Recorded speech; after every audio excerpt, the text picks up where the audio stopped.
Vous écoutez L'Appel du Nature, un balado produit par Virage Sonore et animé par Valérie Lefebvre. Bonne écoute!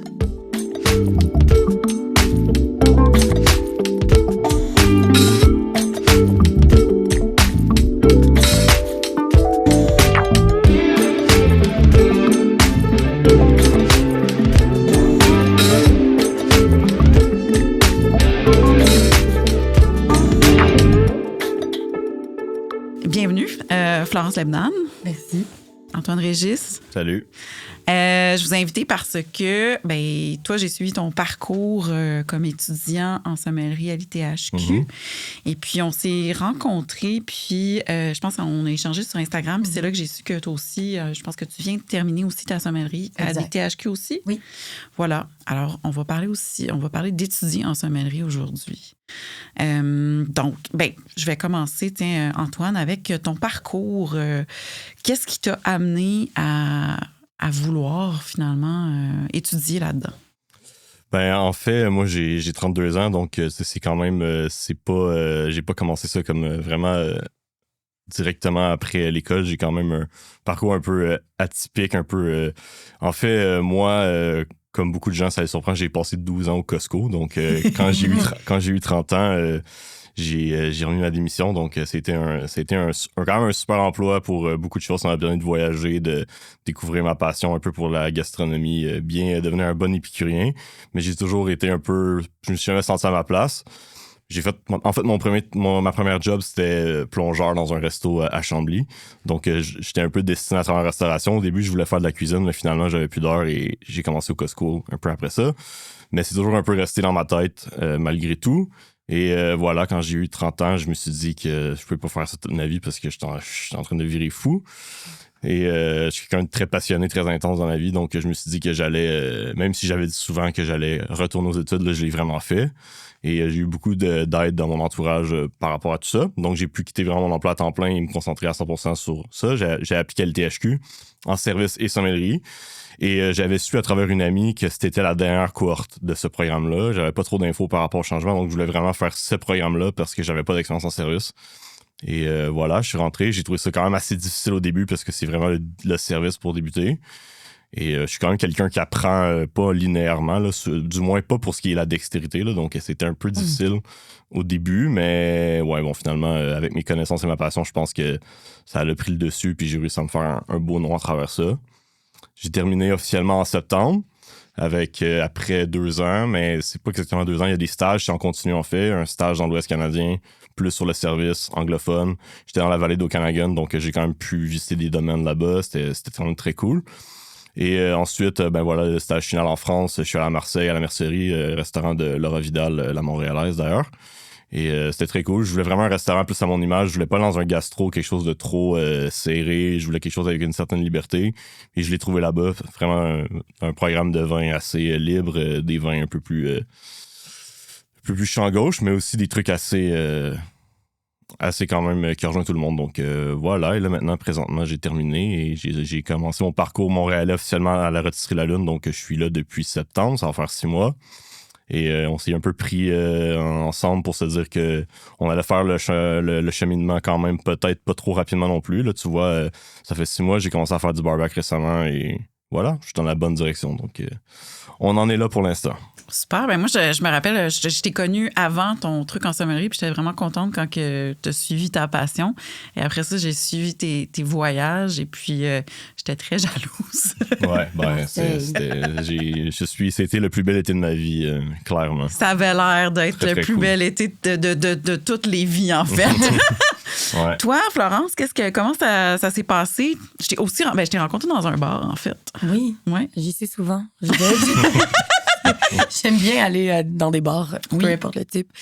Moi, mon choix d'aller en sommellerie vient du fait que, comme beaucoup de personnes, je me cherchais quelque chose à faire de ma vie, tu sais.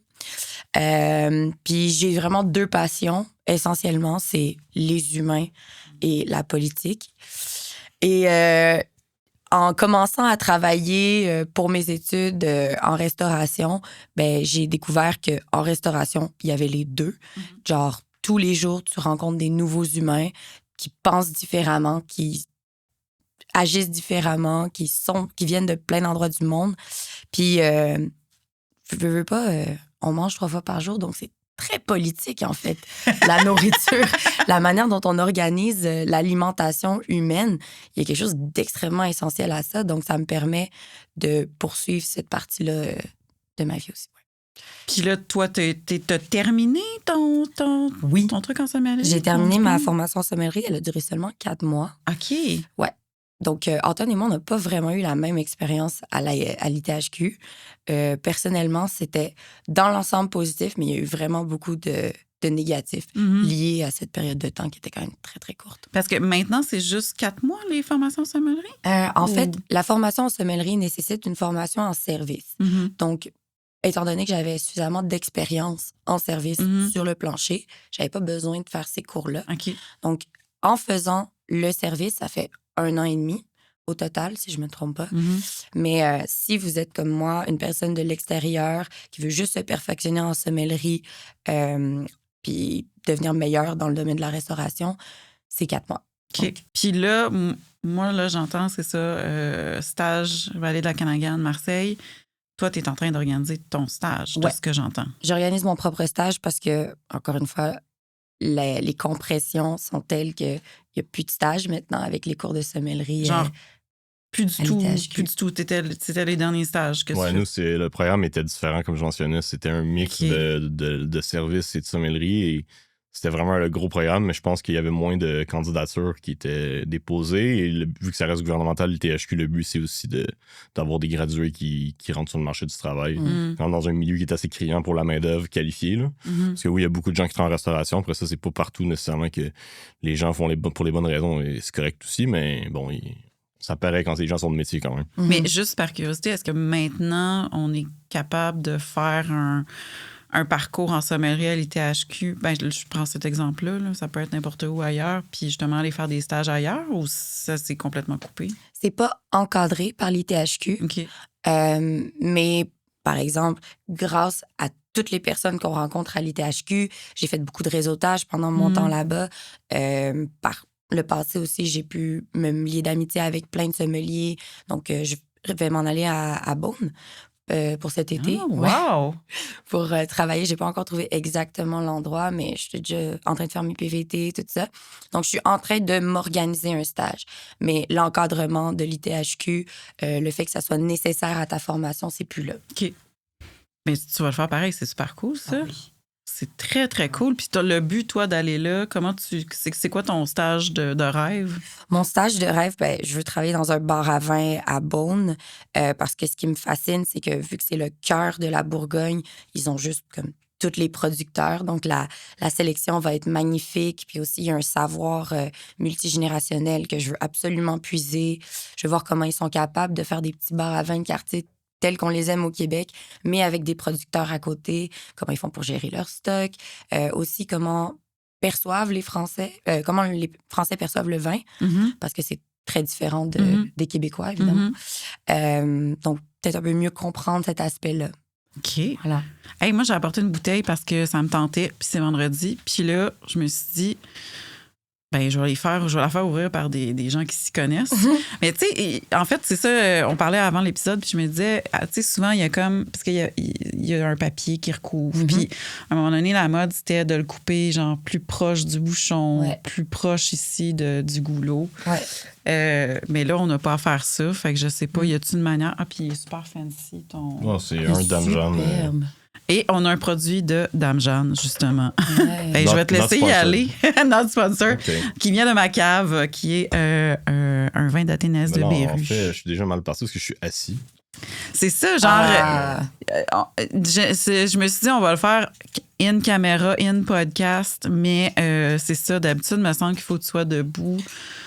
Il y a comme une étiquette là-dedans. Il y a une étiquette là-dedans parce que, comme beaucoup de choses en restauration, ça vient des élites. Donc, il y a comme beaucoup de coutumes, puis de comme rincer le verre ou pas. On va contrôler le vin. Je vais vous laisser les deux contrôler le vin avec Florence aussi. Avec grande joie. Est-ce qu'on explique comment déguster un vin pour la première fois? J'aimerais ça. Attends, je pense que je vais en prendre moi aussi, puis je vais y aller avec vous. On va faire ça ensemble. quand même le fun à C'est apprendre ça. à déguster. Exactement. Là. C'est quelque chose que peu de gens savent, en fait, en plus. Ouais. Donc, d'abord, il faut regarder le vin, généralement en penchant la coupe pour voir La un peu robe. la couleur, la robe. Sur du blanc, exact. idéalement. Idéalement, c'est Idéalement. possible. C'est comme ça que tu peux déceler un peu le profil avec l'âge et tout. Là, tu vois, on peut voir qu'il y a de l'âge le vin quand même. Ouais. Ah ouais, qu'est-ce qui fait que... Ben, qu'il- il tourne un peu vers le grenat tranquillement un peu. Mhm. OK. Parce que sinon, on verrait peut-être des reflets bleutés qui feraient une couleur plus violacée. Ça indique un vin qui est jeune ou bien certains cépages. Comme là, on voit qu'il y a de l'âge, il y a un petit peu des teintes orangées. Ensuite, on ferait comme un premier nez, donc sans tourner le verre, juste se mettre le nez dedans pour une première idée. Ouais, mais juste également au premier nez, on capte tout de suite que c'est un peu vieux parce que c'est pas le fruit qui domine. C'est des notes un peu tertiaires, Ouais. donc un peu sous-bois, mais c'est typique du pinot noir aussi. Hey, j'aime ça. Je suis comme, je me suis toujours demandé comment déconstruire ça. Puis, tu sais, on y va, on déguste, mais on n'a pas. Moi, j'ai pas le textbook là, de faire ça. Puis moi, je l'avais déjà La brassé, manière. là, on va s'entendre. là. Ah, ben c'est correct. Fait que là, qu'est-ce qu'on fait? Et là, maintenant qu'on a fait l'aspect visuel, premier nez, deuxième nez, là, on irait avec la première gorgée. OK. En faisant de la rétro-olfaction pour avoir toutes les petites saveurs qui montent dans le nez. Tout. Ah, c'est quand même bon, ça. Ouais, c'est bien vivant. Mm. Ouais, c'est cool. Ben, c'est toujours fun de boire du pinot noir avec un peu d'âge. Ouais. Surtout un producteur comme ça. J'avais jamais goûté des plus vieux millésimes. Merci de Merci Athénas de beaucoup, Béjeu. en effet. Ça traîne chez nous depuis 6 mois, puis je suis comme... Je reçois pas assez de gens, mais je reçois maintenant des gens dans mon petit studio privé ici. Alors, Fait que voilà, puis ça, c'est un 2015. Fait que ça a 11 Normalement, ans. il devrait avoir le lito pour ramasser la goutte. Mais...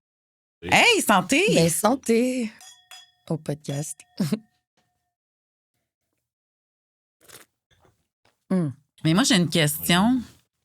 Parce que, tu sais, moi, j'essaie de le faire, mais c'est quoi la technique, là? Parce que tout le monde... Des fois, j'entends des gens qui sont pas dans le milieu du vin qui sont comme « Ouais, ça a l'air péteux, nanana. » Fait qu'est-ce qu'on fait? On prend une vraiment l'air respiration pendant qu'on prend notre gorgée? Comment on fait ça? Ouais, on fait juste rentrer de l'air un peu comme ça. Tu sais, comme quand on se brosse les dents, là, on se gargarise un peu. Là, là tu te gargarises pas, mais tu fais rentrer de l'air pour que ça mousse un peu. Ouais. L'idée, c'est que il y a dans ton nez une manière de goûter aussi. Ben, tu goûtes avec ton nez, tu peux capter certaines saveurs que tu n'aurais pas seulement sur ton palais. OK. Puis aussi le fait d'ajouter de l'air, ben, le vin, vu que c'est embouteillé, Mhm. ça a besoin d'être oxygéné pour qu'on puisse vraiment goûter le full spectrum, genre OK. des saveurs. Donc, ajouter de l'air en bouche, carafer d'avance, c'est toutes des manières de mieux déguster le vin, en fait. Toi, t'allais commenter qu'est-ce que tu trouves, tu sais, par exemple. C'est quoi tes observations? Sur le vin, Ouais. ben, justement, comme je disais, je trouvais que c'était plus, comme on disait un peu en dégustation, c'est un peu plus non-fruit en premier nez. Là. C'est-à-dire que on voit que c'est un peu plus âgé. Généralement, c'est des notes de... Mais il y a aussi un petit peu de réduction qui peut être qui est due généralement au manque d'oxygène, Mhm. ce qui est normal parce que c'est quand même un 2015. Donc, d'où, comme on mentionnait, l'oxygénation est importante, tant dans le verre que la cave. Parfois, il faut faire attention, par contre, parce que les vins un peu plus libres, un peu moins d'intervention, tu peux littéralement les flinguer. Là. Mais ça tient bien. Ça tient bien. Tu peux trop aérer Ouais, un voilà. vin, Il y a ouais. un petit côté... La réduction, ça a une odeur un peu... C'est quoi, ouais, c'est La réduction, ça? ça a un petit côté un peu allumette, un peu pierre à fusil. Quand même, on Ah sent ouais. un peu. C'est assez commun dans les vins un peu plus de nature. Généralement, là, on le sent, mais on sent que ça va partir.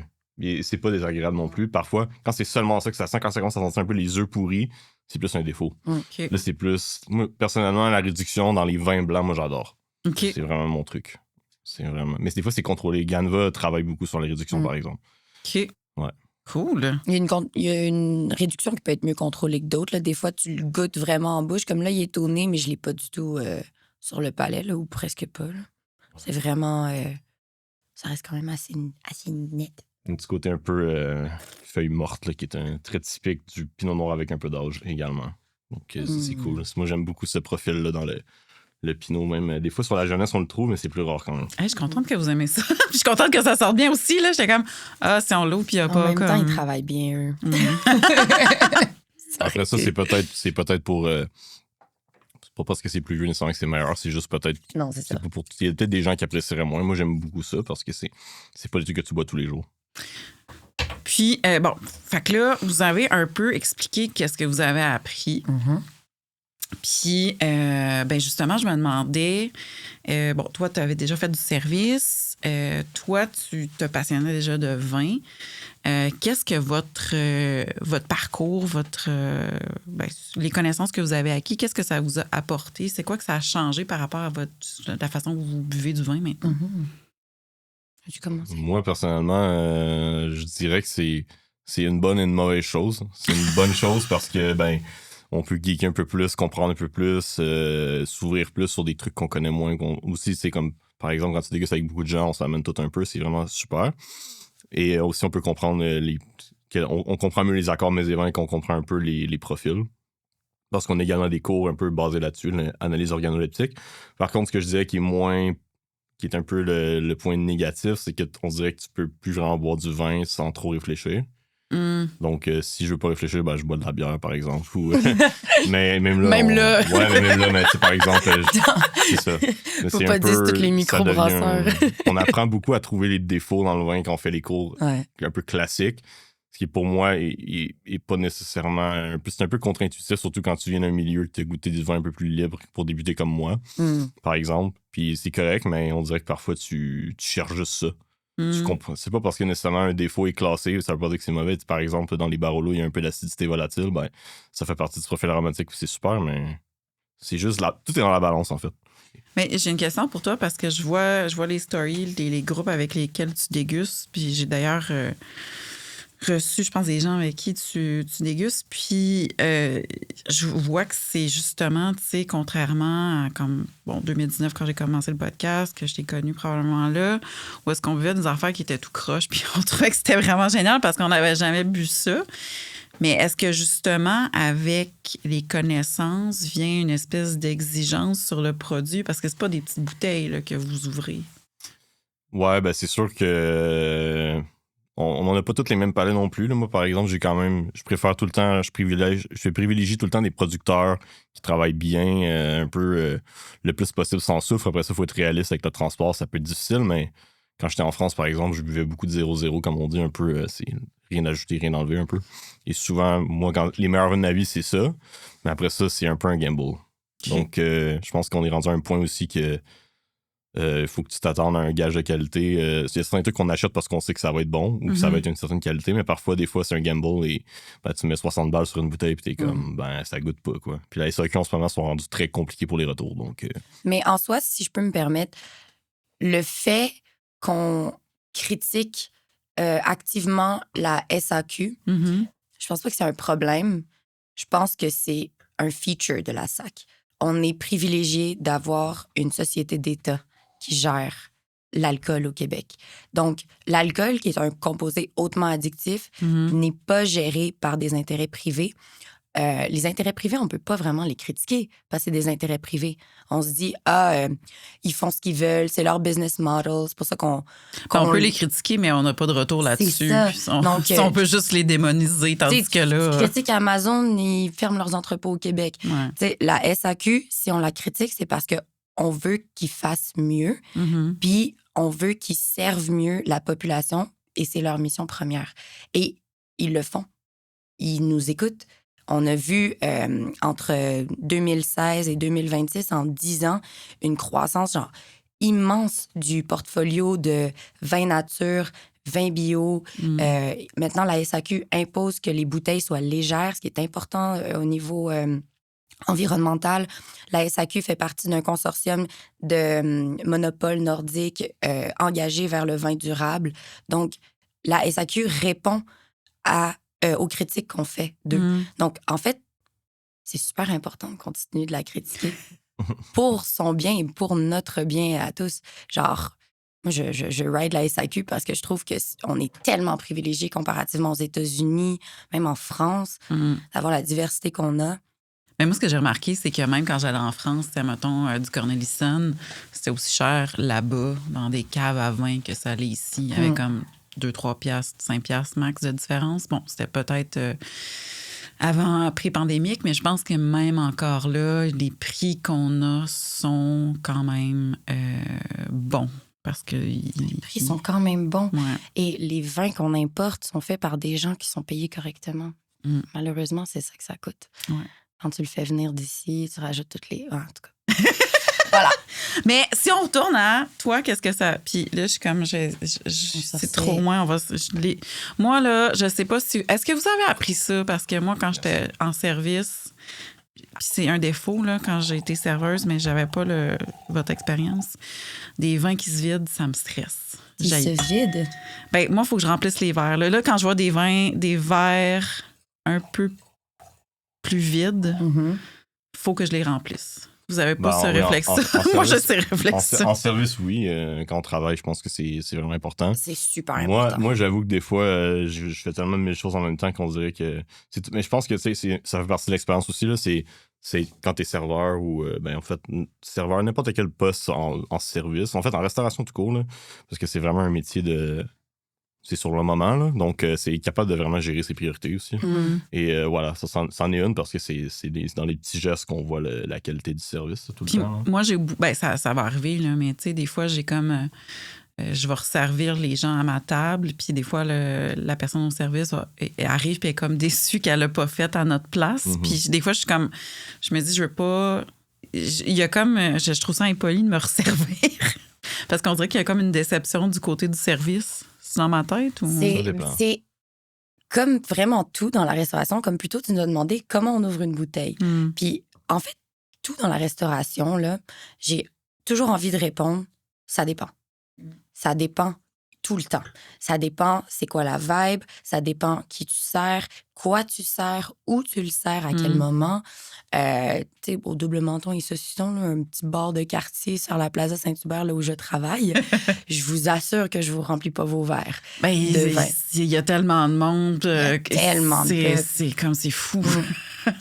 Par contre, je suis absolument certaine que à la rôtisserie La Lune, on s'assure de remplir vos verres de vin. La question, c'est comment est-ce que le service a été pensé à cet endroit?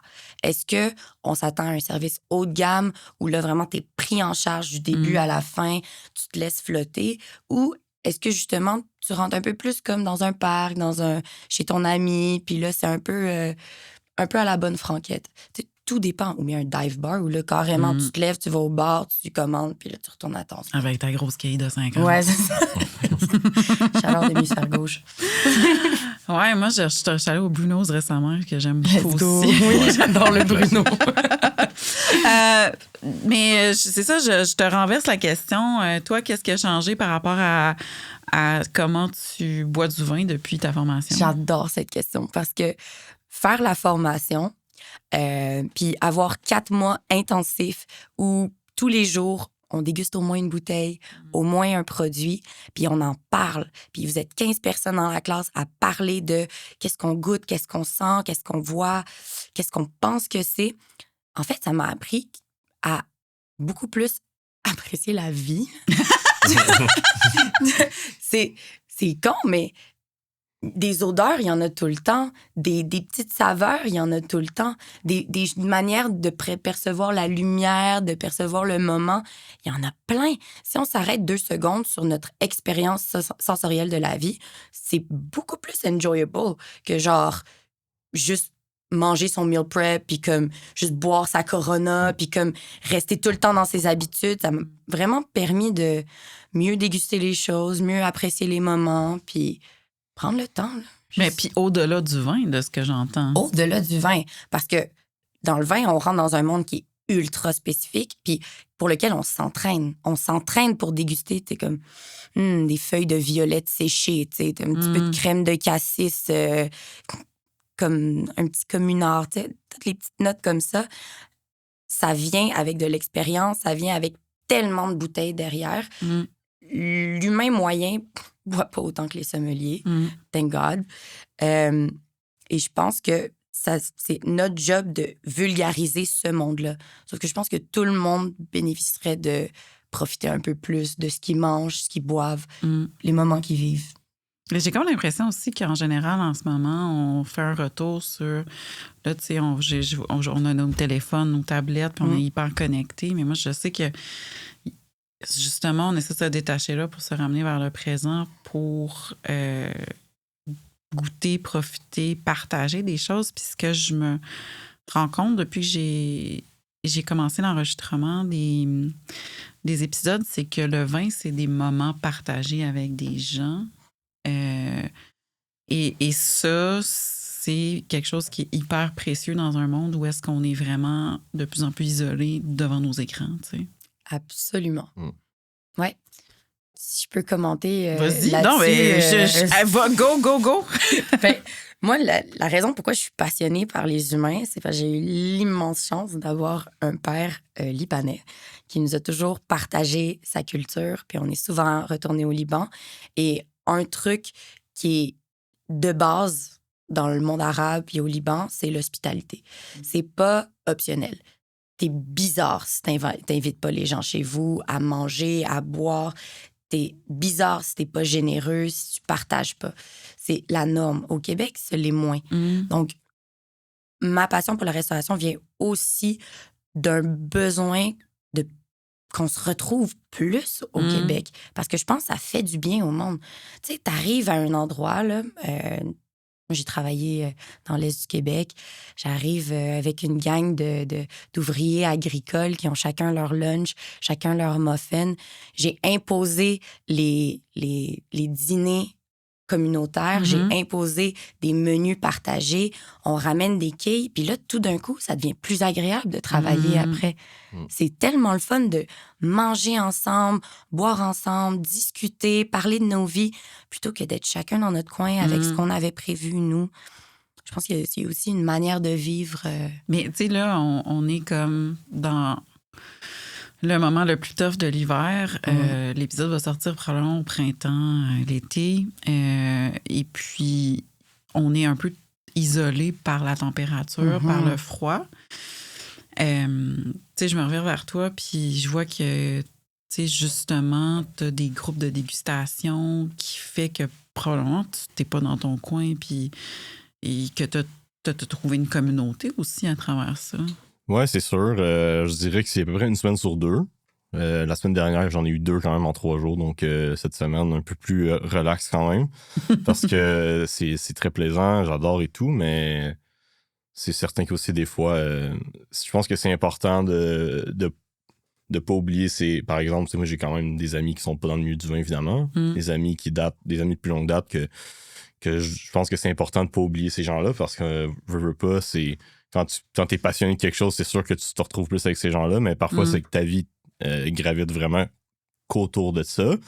Et c'est super, mais parfois, c'est un peu intense. Et c'est bien d'être capable de déconnecter. Et là, même là, le mois prochain, je pars en France pour 12 jours. Je m'en vais dans le Jura et en Savoie. C'est ça, j'allais te poser la question parce que je vois tes stories. Je sais que tu t'en vas dans le Jura. Mais ouais, voilà. Et encore, tu sais, ça va être super trippant. Je me suis quand même fait quelques amis quand j'ai fait mon stage un petit peu dans le Jura et à Marseille. Je vais avoir des amis là-bas. Ça va être vraiment cool. Mais ça reste que ça va être quand même être dans cette optique. Ça sera pas reposant, en fait. Non, ça sera pas reposant. Mais ça va être super, j'ai vraiment hâte. Mais tu sais, je pensais à ça cette semaine. Je me suis dit, c'est quand la dernière fois que j'ai pris des vacances, comme que je suis parti, je sais pas, dans un tout inclus, par exemple. Ça m'intéresse pas vraiment, mais juste comme pas avoir réfléchi pendant une semaine, quoi. C'est pas quelque chose que je fais en ce moment. Des fois, je pense que c'est important de reset, mais... Moi, je l'ai fait, puis c'était vraiment le fun. J'ai eu vraiment du fun. Voilà. C'est super important. Mais fait que là, qu'est-ce que tu t'en vas faire dans le Jura? En fait, Parce qu'il y a un dessin de vin derrière ça. Là. Ouais, en fait, effectivement, il y a quand j'ai fait mon stage là-bas, je m'étais fait beaucoup parler d'un événement qui s'appelle Né dans le verre, qui est un peu le salon des vignerons bio. C'est ça qui est à Poligny, ouais, voilà. Donc, c'est là-bas, c'est sur 2 jours, mais on passe 5 jours là-bas. On va essayer d'aller voir. On va voir quelques producteurs, quelques visites de planifier. Et aussi, par exemple, Bistrot des Claquets, qui est comme un petit peu le quartier général des vignerons là-bas. On va essayer d'aller voir la vigne aussi un peu si on peut. Mais ouais, le printemps est déjà arrivé là-bas, ce qui est un peu inquiétant parce qu'on est seulement fin février. Donc, on se croise les doigts qu'il n'y ait pas de gel printanier, ce qui est un peu problématique depuis 2018. Mais ouais, ensuite, on s'en va faire 3 jours en Savoie, faire quelques petits domaines là-bas également, passer un peu de temps ici. Et après ça, on se retourne vers Paris. Je pense qu'on sera peut-être une journée en Bourgogne, mais c'est pas encore déterminé. Mais ouais, ça va être très cool. J'ai bien hâte. Ouais. Fait que ça va être vraiment un voyage autour du vin. Ouais, viticole. Ça va être très Cool. cool. Ben voilà, mais c'est ça. C'est cool, mais comme je dis, on dirait que ça gravite. On dirait qu'il y a d'autres voyages que je veux faire depuis très longtemps que je m'empêche un peu de faire ou que je mets de côté à cause de ça. Mais bon, c'est pas. Ouais, je sais pas. Moi, je vois des choses approcher. Puis là, aussi avec le podcast, je me dis, c'est sûr qu'il va y avoir des pit stops dans des vignobles ou voir des amis qui font du vin. Toi, tu pars. T'as-tu un moment puis un temps déterminé que tu vas être là-bas? Alors, mon goal, c'est d'aller de juin à septembre. Mm-hmm. Mais puisque j'ai pas encore vraiment de confirmation, je vais mettre un petit commentaire quand le podcast va sortir où est-ce que je suis rendue à ce moment-là. Pour suivre tes aventures. Ouais. En tout cas, je vais être dans la famille de Flavie Rivard, une sommelière à Beaune, avec sa petite famille. Ah, c'est bien cool, ça. Ouais, j'ai travaillé avec eux alors qu'ils étaient sur un vignoble au Québec qui s'appelle le Racu. Ah, mon Dieu, c'est tellement bon, ça. Okay, Bonne fête, Grand Sam. Ben c'est cool, ça. Ça fait beaucoup de projets. Et comment vous voyez, parce que là, bon, vous avez gradué, comment vous voyez vos carrières évoluer? Ben moi, c'est sûr que ça a été un peu... quand j'ai commencé au La Lune, par exemple... T'es très bien entouré. Ouais, je suis bien entouré. Ouais, je pense que j'ai fait le choix de... J'ai eu quand même j'avais plusieurs offres sur la table un peu, ou plusieurs options. Pour moi, ça a quand même été assez facile de choisir ça parce que je savais qu'il y avait quand même un certain sacrifice à faire côté... j'allais commencer plus au bas de l'échelle. Mm-hmm. Ce qui est un peu fâchant quand on revient un peu d'un stage que tu as eu beaucoup de responsabilités à la cave et tout. Mais c'est nécessaire parce que mon expérience n'est pas énorme et je veux pas, ils me forment à leur façon et je pense que c'est important. Je pense que quand je vais monter serveur, ben, je vais juste être meilleur, tu sais. Et aussi... c'est ça, c'est trust the process. Puis, ben voilà, côté mentor, on est super bien entouré. Là, je veux dire, ouais, c'est un peu le all-star, un peu des all-stars de la province. Donc, c'est super. Mais après ça, on verra sur le long terme. J'aimerais beaucoup retourner travailler à l'étranger, mais bon, les PVT, c'est un peu limité jusqu'à 35 ans. Hey man, si je t'écoutais, puis j'étais comme, moi, je sais que c'est limité. J'ai fait mon dernier à 30 ans quand j'étais allée en Italie. Mais bon, je pense que c'est important. Go for it! Ouais, j'y pense, mais je pense que c'est important que je me fasse quand même une certaine expérience sur mon CV aussi. Là, mais je pense que quand j'ai eu mon entrevue à l'époque, parce que j'ai eu mon entrevue au Mont Lapin officiellement au mois de mars avant de partir avec Marc-Antoine. Et finalement, on s'est reparlé après et tout. Mais je pense que le fait que je suis resté longtemps où je travaillais avant, chez Costco, ben, je pense que c'est.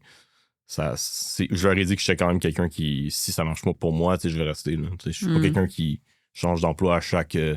J'aime ça quand même d'avoir une certaine stabilité, ce que j'ai en ce moment. Mais on verra pour l'instant. Le focus, c'est ça, c'est monter serveur puis continuer d'apprendre. Mais on verra les opportunités. Là, ça défile par-ci, par-là. Des fois, ça sort de nulle part aussi. Ouais, mais je suis comme curieuse, comment ça fonctionne, là? Parce que là, t'es suiteur ou t'es... Ouais, je suis suiteur, mais je faisais beaucoup de salles. Là, par exemple, je faisais un peu de passe. Là, je fais plus de passes. Je fais du barback. Donc, j'ai commencé. Du barback? Parce que barback, c'est le commis de l'assistant du bartender. OK. Donc, tu peux faire un peu plus. Tu peux commencer à expliquer les menus, prendre des commandes, servir du vin, faire des cocktails. C'est vraiment...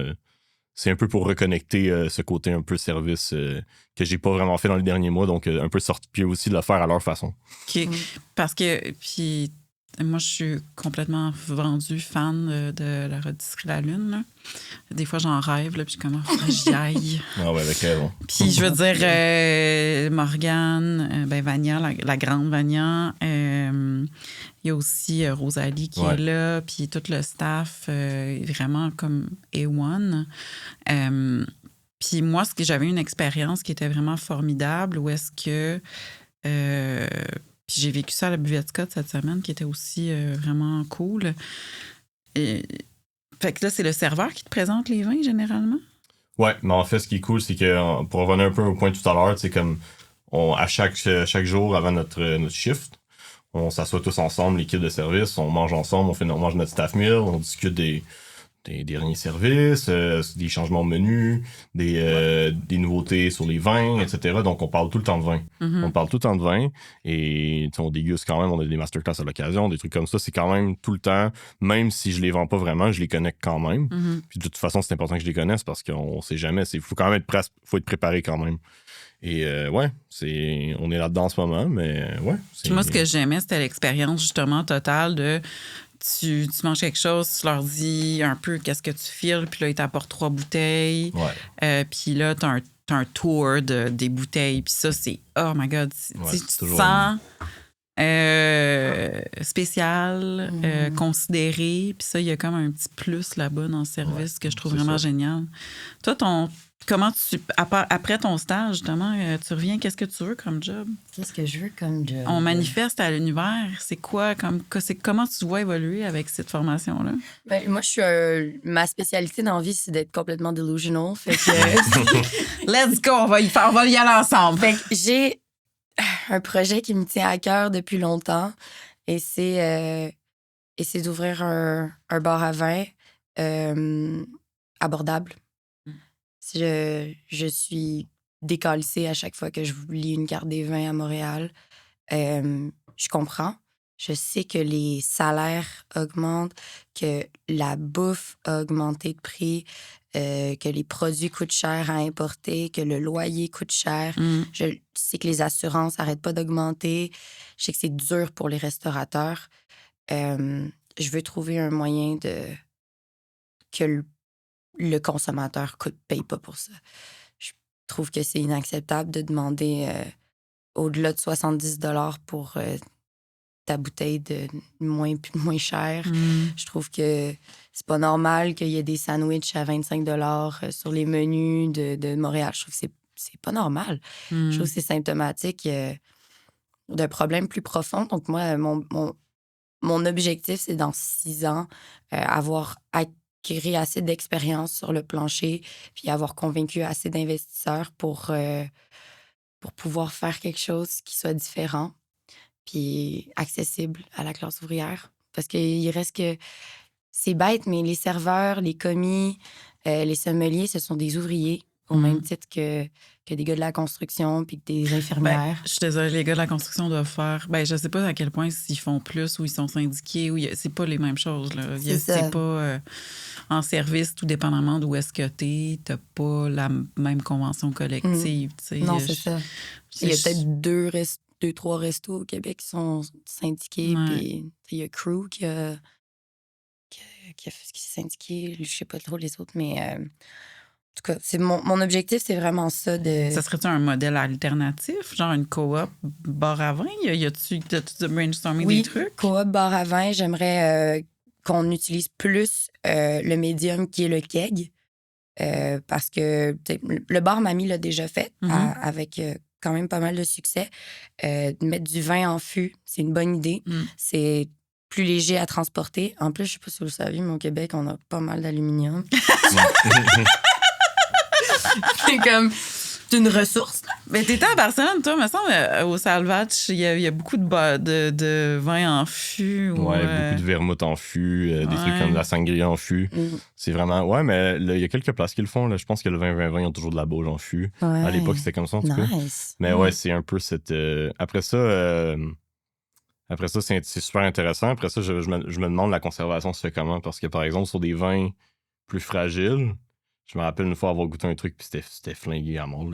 Le défaut se développe. Par exemple, ce petit goût un peu de souris là, qu'on connaît, que pas tout le monde goûte. Et, des fois, c'est inévitable. Ouais, c'est ça. Mais je pense qu'une fois que tu le goûtes pour vrai, tu peux plus pas le goûter. Ouais. Mais ils disent que 30% des gens ne le goûtent pas. C'est en fait le pH. Mais donc je serais curieux de voir comment ça se développe avec ça. Mais le concept est intéressant, effectivement. En fait, ça reviendrait, je pense, à l'ancienne. Là, parce qu'autrefois, la bouteille n'existait pas vraiment. Il y a beaucoup de vignerons qui emboutteillaient pas. Là, c'était juste pour le village. Je fais un fût et voilà. Ben oui, une grosse barrique. Mais tu sais, j'aimerais revenir sur cette affaire-là. C'est inévitable, le défaut dans le vin. Je pense que, en fait, en ayant travaillé avec des vignerons, on m'a expliqué que les défauts dans le vin nature, c'est un peu l'effet secondaire inévitable d'une science qui en est à ses débuts. Mais attends, je vais t'interrompre Vas-y. là-dessus parce que je veux dire, vraiment, l'industrialisation, c'est comme 1900, début 1900. Fait que, je veux dire, du vin, j'aime ton expression, flingué. Je veux dire, le vin a vraiment, je sais pas combien, centaines, milliers, je sais pas, c'est 8000 ans. 8000 ans. 8000 ans, ouais. Fait que, je veux dire, je pense que ça fait peut-être 150 ans que c'est plus contrôlé. Fait que, tu sais, dans le fond, j'ai l'impression, y a-tu un... Tu sais, on a trouvé des additifs qui faisaient que ça se conservait mieux depuis, genre, l'industrialisation. Il y a peut-être un peu un retour aux bases. Il y a peut-être une exploration. Il y a un comme... retour aux bases, mais ce qu'on a aujourd'hui, qui est un outil qu'il n'y a pas eu pendant les dernières 8000 ans, c'est la science. Tout simplement. Louis Pasteur a étudié la conversion des sucres en alcool en 1880, 1800... En tout cas, dans les années 1800. Donc, ça fait... Puis là, après ça, on a comme rentré des sulfites puis des affaires. Ouais, puis là, on a fait fuck on a fait comme... Levure industrielle, si, etc. Ouais, si on mettait full de pesticides, si on met du cuivre dans le sol, qu'est-ce que ça ferait? Mais là, il y a des scientifiques qui s'intéressent réellement à la pérennité des vignes, la pérennité des sols, à la résilience des vignes au changement climatique, parce que ça, c'est un immense sujet aussi. Maintenant, on a des gens qui, dans des laboratoires, sont en train de engineer their way around les sulfites. Puis essayer de, par exemple, une manière toute bête, là, de se défaire des dépôts qu'il y aurait dans un vin, c'est la précipitation par le froid. Au Québec, au printemps, là, si on sort nos cuves quand il fait genre... oh mon Dieu, Paul, je suis désolée, j'ai oublié les chiffres que tu m'as dit. Mais en utilisant tout simplement le froid, on est capable de précipiter les dépôts, les levures mortes qui créeraient une déviance dans le vin et donc éviter de l'embouteiller et donc éviter les déviances dans le vin. Ça, c'est juste une manière. Ensuite, avec le temps, je suis convaincue qu'il va y avoir des chimistes incroyables qui vont nous trouver des manières de vinifier dans le respect de la nature, dans le respect du microbiome, sans qu'on ait besoin d'ajouter des produits qui sont nocifs pour la santé, sans qu'on ait besoin de jeopardize nos sols puis nos vignes. En fait, le vin nature, ça va juste devenir meilleur, puis meilleur, puis meilleur, puis meilleur avec le temps. Mais j'ai comme observé aussi, je pense que mes papilles se sont développées, puis aussi, j'ai observé justement des vignerons québécois qui acquièrent en expérience et leur vin en stabilité, là, justement. Depuis 2018, là, depuis 8 ans à peu près que je m'intéresse au vin nature. Puis je me rends compte que, justement, il y a déjà une amélioration en bouteille, en fait, de ce qui est fait, de ce qui est vendu, de ce qu'on Carrément. Puis après ça, il y a comme aussi, il y a le Québec, mais il y a aussi ce qu'on reçoit de l'Europe, puis les conditions dans lesquelles c'est transporté aussi. Il y a ça aussi qui doit créer des défauts. Oui, mais encore une fois, on peut toujours engineer a way around it. Alors, l'humain est allé sur la Lune. Là. Je suis sûre qu'on est capable de faire du vin qui survit à 6 heures de bateau, d'avion. Oui, mais sans bateau, en fait, c'est ça. Et je pense qu'en fait, le plus gros secret, c'est le temps. Là. Je veux dire, la plupart des vins, ils arrivent ici puis sont mis en vente directement. C'est normal. Je pense qu'il faut que tu surtout les vins vivants, de guillemets, c'est comme un peu un humain. Là. C'est normal. Tu le brasses. Puis il va avoir une enfance, une adolescence, puis une vie adulte. Là, mais après ça, il y a des journées que ça goûte moins, des journées que ça goûte plus. C'est des journées fleurs puis des journées feuilles. Voilà. Après ça, il y a toujours le calendrier de la biodynamie qui peut être intéressant. Ça peut faire une différence, mais après ça, est-ce que c'est pas une science exacte parce que sinon tout le monde le ferait. Mais ouais. J'invite, si jamais il y a des vignerons qui écoutent, à s'intéresser à la viticulture régénérative. Il y a énormément de ressources sur... J'adore que tu aies des notes puis que tu sois super préparée. T'es super, j'adore ça. Puis moi, je veux dire, mon iPad est vraiment pas bien structuré comme ça. Là. Oui. La Regenerative Viticulture Foundation, Becky Skies a fait une conférence lors du Tasting Climate Change, qui était une conférence qui a lieu à chaque 2 ans, qui est organisée par Michel une Bouchard. sommelière. Exact, Michel Bouffard. Bouffard. Une sommelière québécoise qui a cette mission-là depuis, si je ne me trompe pas, 2017. Elle a commencé en étant la seule conférencière, puis en faisant son propre co-check. Puis maintenant, il y a plein d'intervenants qui viennent de partout dans le monde pour partager leurs connaissances. Puis c'est en fait ça, le futur du vin, puis le futur de l'agriculture en général. Puis... On a parlé de cette conférence-là avec, je pense, avec Véronique Lemieux, puis avec Louis-Jacques aussi. Puis justement, que comme quoi, ben, c'est sûr que tu parlais du Jura, que c'est le printemps en ce moment. Tu sais, veux pas, on est dans un monde où est-ce que les grandes compagnies capitalistes vont continuer à polluer, puis on va continuer à écoper, et les vignerons aussi, finalement. Puis, ben, il va falloir qu'on s'adapte d'une manière quelconque parce que, tu sais, les vignes sont soit gelées de façon imprévue ou soit brûlées à cause qu'il fait trop chaud l'été en ce moment, tu sais. Ouais. Dans le Ben Languedoc, bon. c'est crazy. Ils ont carrément enlevé certaines vignes pour planter des agaves pour faire de la tequila. Ouais. Ça, c'est crazy. Ben voilà. Donc, moi, cet été, quand j'étais en France, je me rappelle très bien que vers les Corbières, c'était les plus gros feux des 50 dernières années. Il y a eu des vignes centenaires qui sont mortes. Là.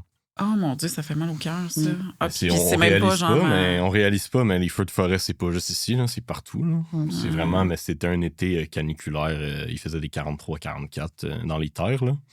C'était quand même assez fou. Mais après ça, par exemple, ben, pas seulement dans le Jura, mais un peu partout, il y a des vignerons qui commencent à travailler des hybrides un peu comme ici. Ah oui? Bien sûr, comme Didier Grappe, ben, le vigneron chez qui je suis en stage, Romain, lui, il en avait une belle parcelle dans sa cour. Après ça, c'est pas vu de la même façon qu'ici. C'est moins sur les profils un peu... eux, ils s'en foutent un peu dans le sens que... Pas ils s'en foutent, mais ils plantent un peu sans coplantation et voilà, ça va tout ensemble. Et c'est ce que c'est. C'est un peu plus... L'hybride est quand même plus rustique en général pour la plupart des gens, ce qui est pas faux, mais après ça, c'est super jeune comme... c'est super jeune comme façon de travailler ça, donc ça va être à suivre. Mais oui, il y a des gens qui voient quand même ça arriver, puis ils se pensent. Et dans l'Ouest, quand j'étais là, moi, il y avait eu un hiver dévastateur de gel. Ils ont arraché, je sais pas, peut-être 50% des vignes de la vallée. Il n'y a plus rien. Parce qu'ils n'ont pas ces technologies. Ils n'ont pas cette... ils plantent pas d'hybride, premièrement. Ils plantent seulement des cépages bordelais, ou presque. Et voilà. Il fait super chaud l'été, c'est une région désertique, mais l'hiver, ben voilà, ils ont dû tomber en bas des... Je sais pas exactement comment il a fait, mais c'était assez pour geler les pieds. Et ils ont dû arracher parce que, voilà, c'est partout. C'est partout. En fait, je trouve que dès qu'on s'intéresse au vin, on peut pas se tourner le dos de les changements climatiques. Parce que c'est... Tu sais, moi, j'ai une grosse question, un gros questionnement. Ma fête arrive, je vais en parler à tout le monde. Puis là, je garde une bouteille de Leroy depuis 6 ans dans ma cave. Puis Jack, il m'avait dit « Ah, tu le gardes au moins 5 ans. » Puis là, ça fait 6 ans. Puis je sais que, tu sais, Leroy, ben justement, il y a une rareté des vins qui a été créée parce qu'il y a eu vraiment des épreuves climatiques, tu sais. Comme la baie, ouais. 95% du gel.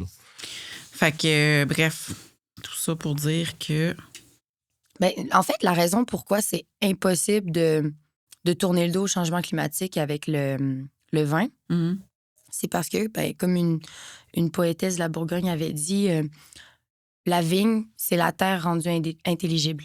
La vigne est en fait une petite bitch. Elle est super sensible, comme le pH du sol, le microbiome, l'exposition solaire, le niveau hydrique, tout influence le goût des baies.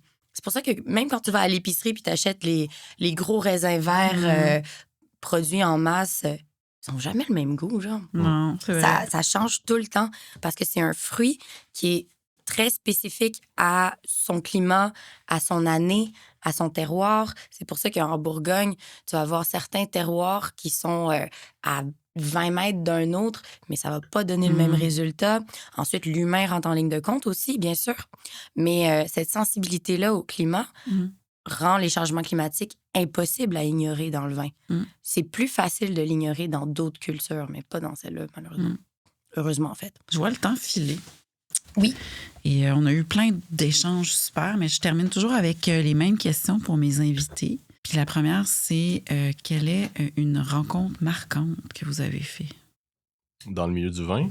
Ouais, qui a un peu transformé ton parcours. Qui a transformé mon parcours. Peut-être pas, mais je sais pas. Quelque chose que tu fais, oh man, ça, cette personne-là, j'ai rencontré. Toutes les fois que je rencontre des vignerons, honnêtement, c'est toujours vraiment des beaux moments. Puis c'est surtout dans ce monde-là un peu des vins plus libres et tout. C'est des gens avec beaucoup de personnalité et des fois, tu comprends plus les vins quand tu les rencontres. Fait que ça, c'est toujours super. Je pense notamment à plusieurs rencontres que j'ai faites quand j'étais dans le Jura, comme Nicolas Jacob ou Pierre Auvernois, par exemple. Ça a été quand même assez bref les 2 fois que je l'ai vu, mais c'est incroyable de voir cette philosophie de paysan quand même qui est un peu... la disparition de la paysannerie, c'est un peu une tragédie, là, parce que c'est quand même quelque chose qui est important dans un monde. Là. Tout le monde veut aller faire des études et tout faire, mais c'est pas comme ça que le monde fonctionne. Mais bon. Donc, très belle rencontre que j'ai fait. Sinon, j'en ai fait énormément. C'est difficile de mettre le doigt sur une en particulier, mais je dirais que ça m'a marqué durant mon été. Et sinon, tout le monde que j'ai rencontré à Marseille, la plupart, je leur parle encore et je suis toujours content. Je vais en avoir quelques-uns quand je vais être là-bas. Donc, je dirais ça, mais il y en a peut-être d'autres que j'oublie, mais rapidement comme ça, je dirais ça. Ouais. Toi? Moi, je dirais que c'est la fille qui va m'héberger à Beaume, Flavie Rivard, parce que cette femme-là, elle a de l'amour à donner à tout le monde. Son plus grand rêve, c'est d'avoir une auberge. L'hospitalité, elle l'a dans le sang, dans son ADN. C'est ça qu'elle enseigne à ses enfants. C'est ça qu'elle amène à tous les restaurants où elle travaille. C'est ça qu'elle m'a amené. À moi, mon frère, mes parents. On a fait la teuf avec mes parents chez elle. Mon père a pris des pots de brownies à 4 heures du matin dans son petit appartement de Kamouraska. Fait que j'aimerais qu'il y ait plus de Flavie Rivard sur Terre. Donc, je vais dire Flavie. Ouais. OK, cool. Une bouteille que vous avez ouverte récemment, que vous avez fait, oh, wow, genre gros flash. Il y en a beaucoup quand même, mais j'en ai quand même quelques-unes en tête, effectivement. Je pense à notamment j'ai quand même eu une certaine un grandissement d'intérêt pour le champagne dans la dernière année. Après ça, le budget n'est pas tout le temps là. Je pense à une bouteille de Benoît Déhu qui s'appelle Initiation, qui était absolument magnifique, des Meuniers à 100%. Très belle découverte. J'ai aussi eu la chance de goûter à une cuvée de la famille Sellos récemment. C'était vraiment superbe. Sinon, il y en a énormément, mais je dirais sinon... j'ai bu la semaine dernière, on a goûté un blanc de Tendonia dans le Rioja. Donc, des blancs oxydatifs absolument magnifiques. Il y a quand même une trame ici, là, comme vous pouvez voir, j'aime quand même ce style-là. Mais je bois beaucoup plus de blanc. Dans le blanc. Voilà, les trucs oxydatifs. Mais j'ai quand même développé ce... J'aime beaucoup plus le blanc depuis, je dirais, 6 mois. Donc, c'est plus ça qui me fait vibrer en ce moment. J'aime le rouge aussi, je suis toujours content, mais je trouve que le blanc est plus versatile, peut-être. Ouais, je suis un peu comme toi aussi. Je suis plus une... Tu sais, ça, c'est un rouge d'exception, là, je trouve. Mais je trouve qu'un blanc s'adapte plus à beaucoup plus de repas, de rencontres. Totalement. Toi, un vin ou plusieurs? Je vais péter la vibe. Je me sens obligée de parler de Dominique Belluard. J'ai goûté le Feu 2014, qui est une cuvée à base de Gringet. Le Gringet, c'est un cépage qui est autochtone à la Savoie. Il y avait 2 hectares qui étaient produits en 2002 quand il a commencé. Puis aujourd'hui, il y en a plus de 60 parce que justement, il a choisi de mettre en valeur ce cépage-là qui est de sa région. Malheureusement, ça lui a coûté tellement de dettes qu'il a mis fin à ses jours en 2018 ou 2019, je me souviens plus. Je pense que c'était pendant la pandémie. Ouais. Dernier millésime, c'est 20. Dernier millésime, c'est 20, peut-être. C'était vinifié par Ganva, mais c'est lui qui a fait les vendanges de 2020. Donc, c'est 2020, ouais. Donc, je connaissais même pas son histoire quand j'ai goûté ce vin-là, puis ça m'a émue parce que c'était quelque chose que j'avais jamais goûté, puis il y avait tellement de complexité, puis il y avait eu un certain élevage. Donc, vraiment, c'est un vin qui était magnifique. Puis d'après, connaître son histoire, ça m'a comme donné Vraiment, ça m'a marqué. Ça t'a donné le feu. Ça m'a donné le feu, exactement, merci. Voilà. Mais ouais, moi, j'en ai dans ma cave, en fait, C'est vrai? du belluard en ce moment. Puis c'est sûr que c'est quelque chose que tu sais que c'est les dernières bouteilles. Ouais. Fait que il y a quelque chose de très particulier à avoir une cave, puis avoir des choses, puis de décider qu'est-ce que tu rouvres, puis quand. Moi, j'ai sa dernière cuvée de Aise en bulle, Ouais. si jamais j'ouvre mon resto. Ça, c'est superbe, ça. Superbe.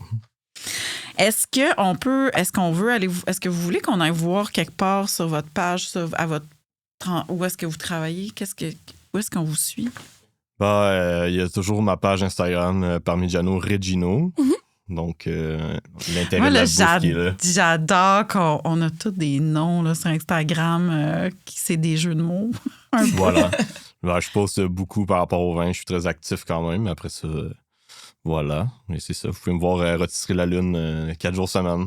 Super. Moi, je vous inviterais juste à aller au Double Menton et Saucisson.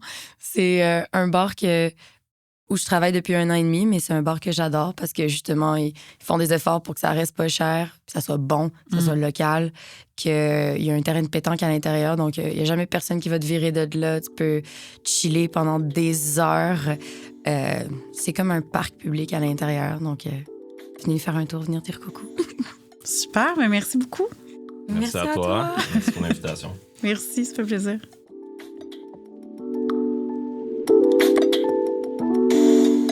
Si tu souhaites nous soutenir et avoir accès aux épisodes de l'Appel du Nature 6 semaines d'avance, en plus d'avoir du contenu exclusif, je t'invite à t'abonner à notre plateforme Patreon dès maintenant. Appel du Nature sans espace. À bientôt!